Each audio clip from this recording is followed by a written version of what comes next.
How to use Molato whitening soap and the whitening body scrub. So you have to first wet your skin, then you get your whitening scrub, you open it, you take some, you apply it on the skin on a circular motion.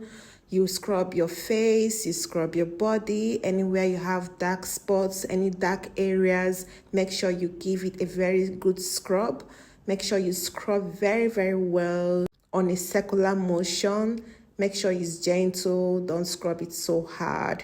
Yeah, so when you scrub and you are tired, all you have to do is to leave it on your skin for at least 10 minutes, rinse off. Then the next thing you have to do is to get your Molato whitening soap. While your skin is still wet, take a little from it because it lathers well. Apply it all over your face and your body.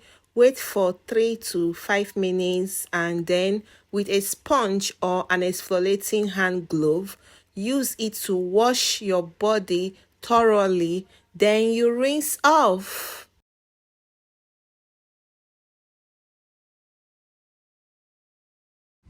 Oh, my skin feels so clean, smooth, silky, and fresh. So this is how to use these products to achieve a fairer and flawless skin.